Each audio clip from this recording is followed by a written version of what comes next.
pays à travers des informations bien fouillées concernant tous les domaines de la vie du pays. Le magazine Humura Burundi est diffusé sur le web via le site de la RPA www.rpa.bi. Humura Burundi.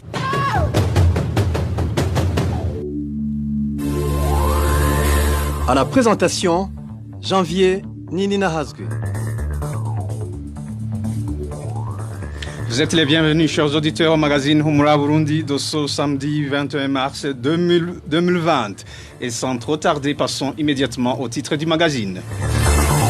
Tous les voyages des passagers ont été suspendus pour 7 jours à l'aéroport international de Bujumbura dans le cadre de la prévention contre le Covid-19. Arrêt des activités de la société qui exploite le coltan en province Kirundo après avoir exigé la relocalisation de cette société loin de la frontière avec le Rwanda.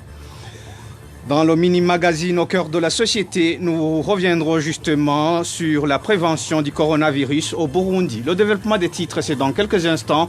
M. Steven Yungeko assure la mise en onde et ingénieur Ejide Mwemero pour la prise d'image.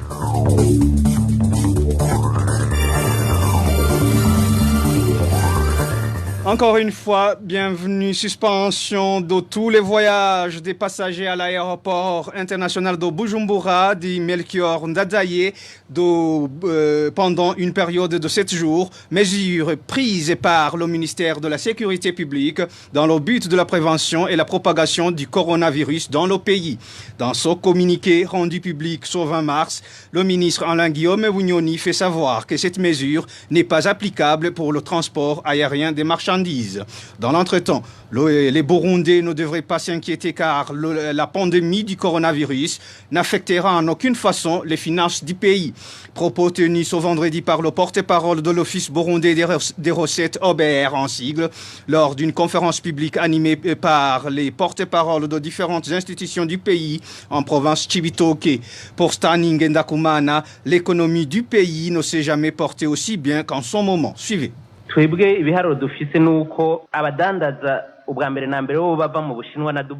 fait, les chiffres montrent que les importations en provenance de Dubaï ou Chine sont très en baisse pour la seule et simple raison qu'aujourd'hui, beaucoup de marchandises sont produites localement. Donc, pour ceux qui pensent que cette pandémie du coronavirus peut affecter notre économie, eh bien, je peux vous assurer qu'il n'en est rien, du moins pour le moment.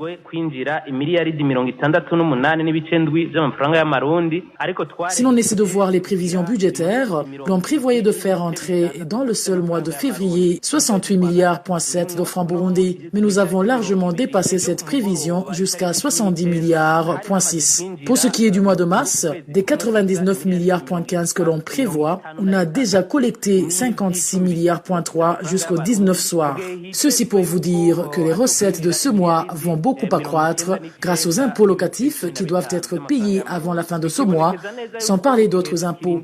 Bref, je peux vous certifier que le coronavirus n'aura aucun impact sur l'économie du pays, du moins en ce qui concerne les impôts et taxes.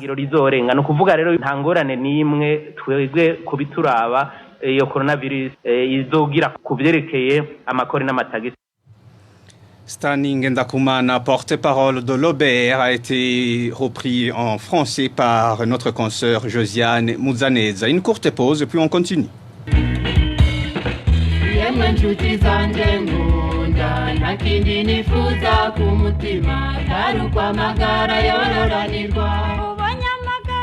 Le ministère de la Santé publique et de la lutte contre le sida recommande à la population ce qui suit. Observer scrupuleusement les mesures d'hygiène en tout temps et en tout lieu, surtout le lavage des mains à l'eau propre et au savon ou à l'eau chlorée. Généraliser la mise en place des kits de lavage des mains dans les établissements de soins de santé et autres lieux publics, notamment les écoles, les hôtels, les bistrots, restaurants, les marchés, les églises, les stades et les bureaux publics ou privés. Éviter au maximum de se serrer les mains et de s'embrasser pendant cette période de surveillance du Covid-19.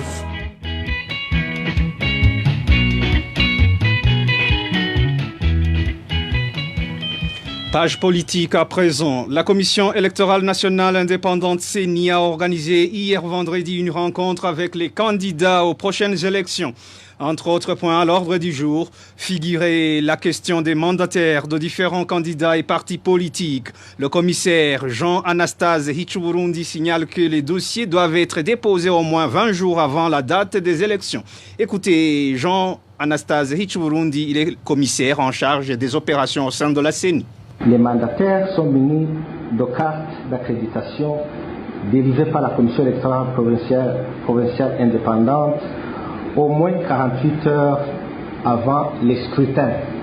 Leur nom, prénom, date, lieu de naissance et adresse sont notifiés à la Commission électorale provinciale indépendante au moins 20 jours calendrier avant le scrutin. Article 42. Le jour du scrutin, les partis, les coalitions des partis politiques ou les candidats indépendants peuvent déléguer leurs mandataires au bureau de vote. Chaque parti politique, coalition des partis politiques ou candidats indépendants ne peut déléguer plus de 2 mandataires par bureau de vote. La présence des mandataires des partis politiques, des coalitions de partis politiques et des candidats indépendants est obligatoire et permanente sur tous les bureaux de vote depuis l'ouverture du scrutin jusqu'à la signature du procès-verbal des opérations de vote. Article 43. Les mandataires doivent inscrire ou faire inscrire toutes leurs observations au procès-verbal unique combinant les opérations de vote et les résultats. Ces observations sont obligatoirement suivies de la signature de leurs auteurs. Je souligne le mot obligatoirement. La signature ou l'empreinte digitale d'un mandataire présent par parti politique, coalition de partis politiques ou candidats indépendants sur le procès verbal est obligatoire. Dans tous les cas, la non-signature ou l'absence d'empreinte digitale de l'un ou l'autre mandataire sur le procès verbal n'invalide pas les résultats.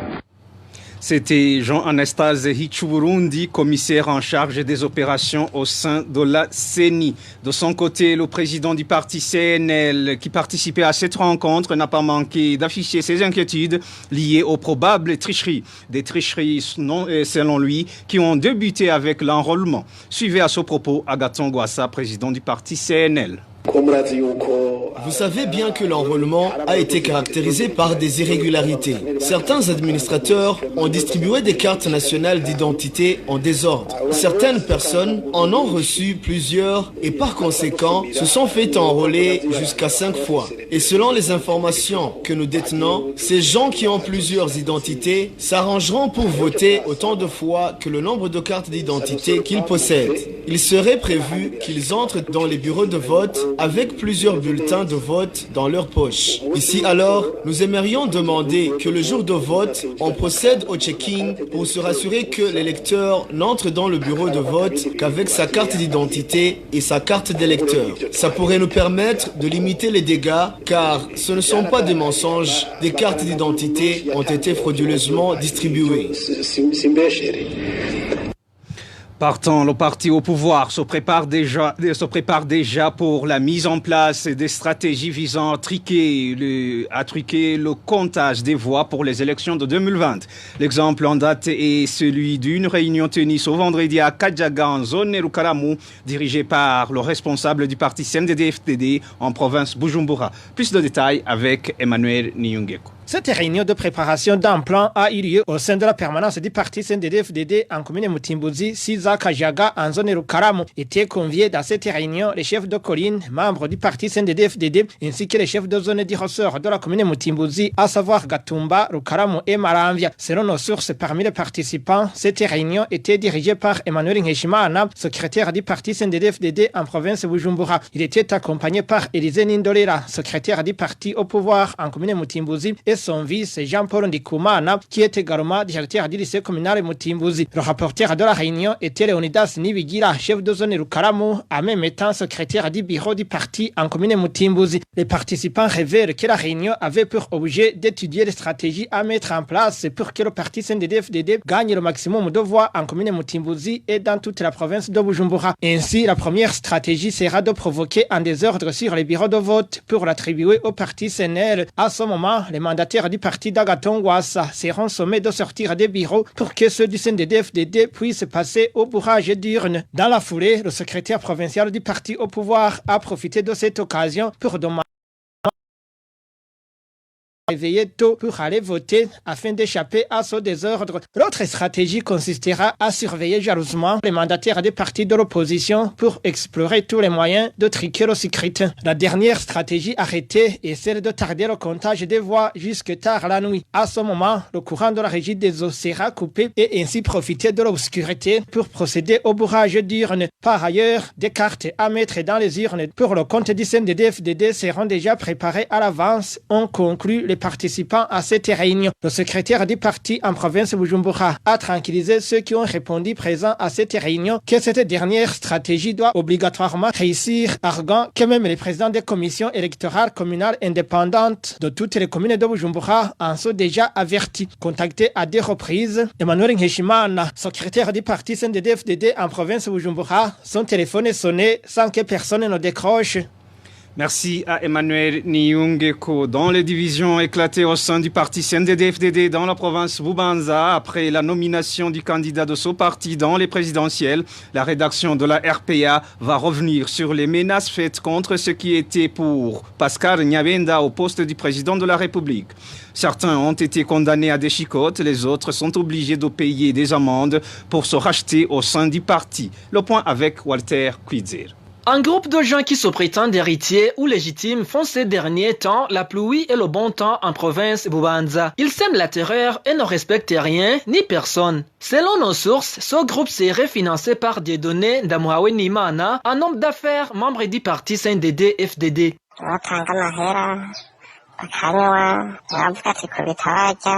C'est lui qui donne de l'argent pour qu'il se paye de la bière. Il décide celui qui doit être passé à tabac ou encore celui qui va être épargné. Récemment, il est venu en compagnie de ces hommes vers l'honorable Juvenal. Il a ordonné de leur offrir tout ce qu'ils aimeraient boire. Ils ont bu jusque dans la soirée. Par après, ils ont commencé à agresser sévèrement les DPE au point de les frapper.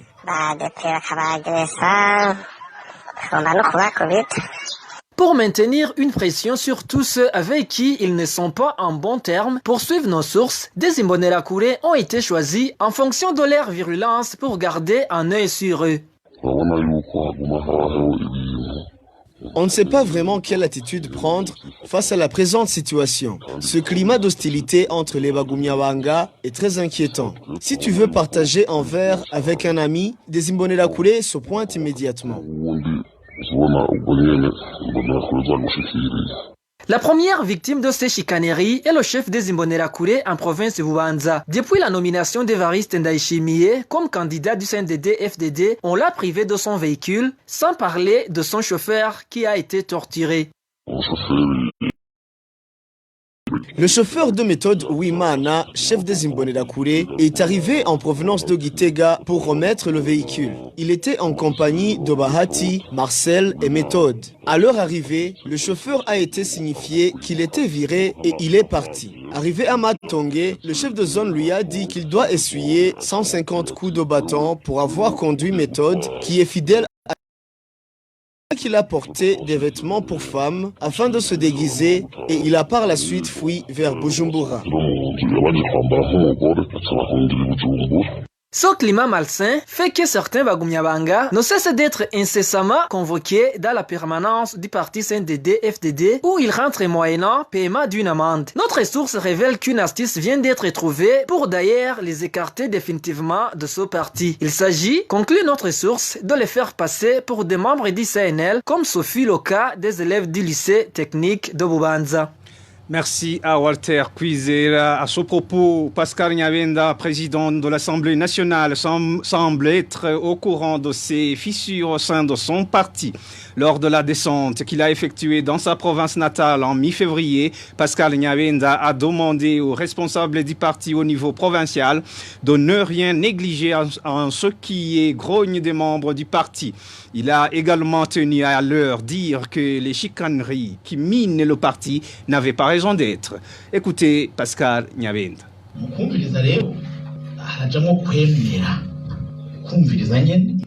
Ce n'est pas bien d'ignorer toutes les remarques d'autres gouvernés, comme si cela n'avait aucune importance.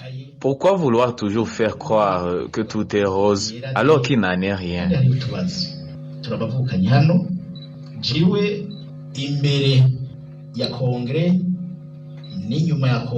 Ici, nous sommes entre frères. Et vous n'êtes pas sans savoir que, avant et après le congrès, il s'est dit beaucoup de choses à mon sujet. Peut-être que le secrétaire du parti n'est pas au courant de ce qui s'est dit dans cette province, mais des rumeurs faisant état des gens qui étaient pourchassés parce qu'ils auraient appuyé ma candidature ont circulé pendant un certain temps. Des gens auraient même festoyé pour fêter ma victoire, comme si j'étais en compétition avec quelqu'un. D'autres ont même dit avoir peur de se retrouver au chômage, etc., etc. Moi, Nyabenda, je peux vous certifier que je n'ai jamais dit à quelqu'un que j'avais l'intention de me représenter au poste présidentiel. Pascal Nyabenda a été repris en français par Divin Éloge Lemèche.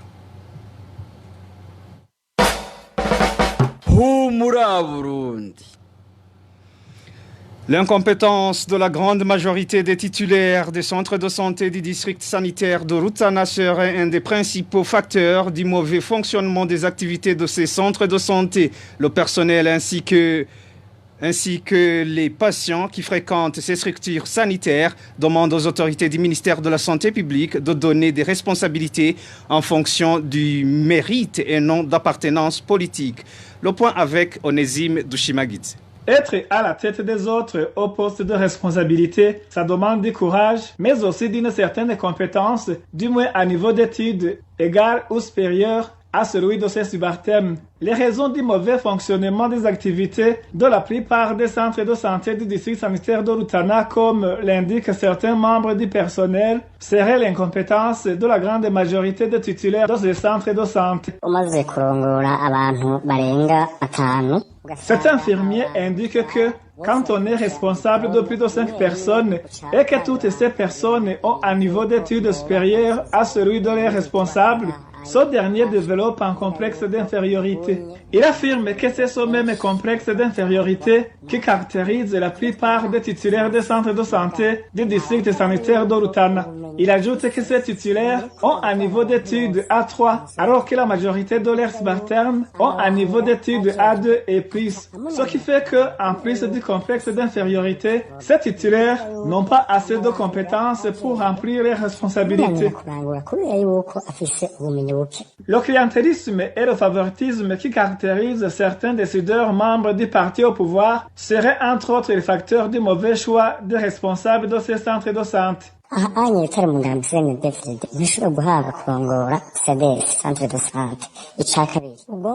Cet infirmier fait savoir que seuls les infirmiers qui entretiennent des relations d'amitié avec les membres du point focal du district sanitaire de Rutana, dont le chef de district, le médecin provincial et un certain Louis Barakambi Kije, titulaire du centre de santé d'Ongoma, ont la chance d'être affectés au poste de titulaire. Ceux qui ne sont pas membres du parti CNDD-FDD ou qui n'entretiennent pas de relations d'amitié avec les responsables si haut cités ne peuvent pas espérer d'occuper un poste de responsabilité malgré leur niveau d'études plus ou moins élevé par rapport à celui de leurs collègues. Les centres de santé dont les titulaires ont un niveau d'études A3 sont notamment les centres de santé de Kivoga, Rugunga, Gitaba, Ngoma, Kayove et bien d'autres. Le personnel ainsi que certains patients qui fréquentent ces structures sanitaires demandent aux autorités du ministère de la Santé publique de choisir des responsables compétents en tenant compte de leur savoir-faire plutôt que de tenir compte de leur appartenance politique. À ce propos, nous avons essayé de joindre Chiza Gilbert, le chef du district sanitaire de Rutana, mais sans y parvenir. Merci à Onésime Dushimagidze pour ce reportage. Suspension des activités de la société Nega Mining Burundi qui exploite le coltan en province Kirundo. À l'origine, la mesure du président Nkurunziza les obligeant à relocaliser leur usine loin de la frontière burundo-rwandaise. Une mesure jugée d'irréalisable vu les pertes que ce déménagement occasionnerait. Les détails avec Clovis Nyonzim.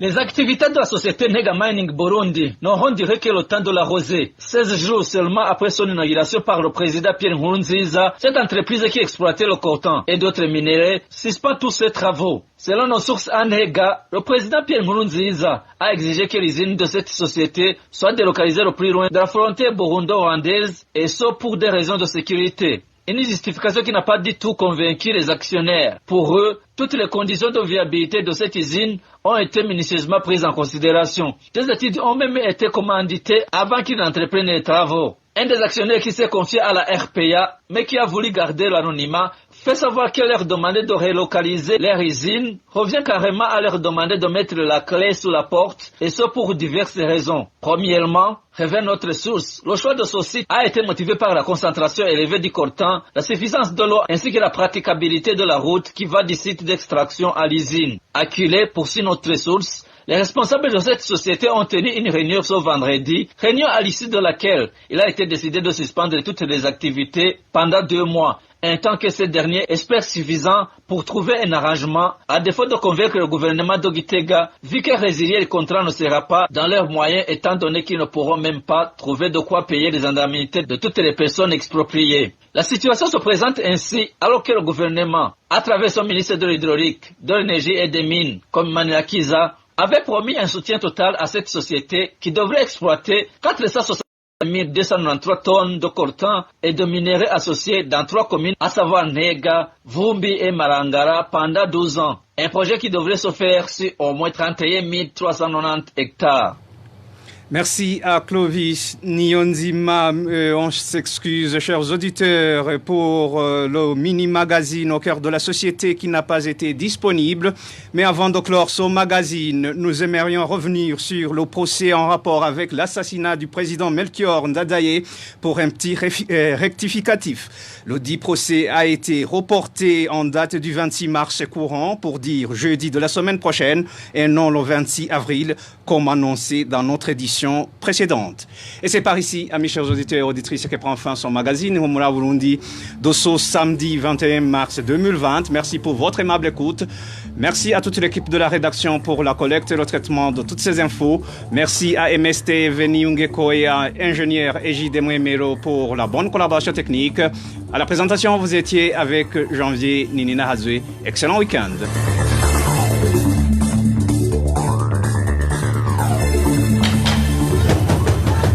C'était le magazine Humura Burundi.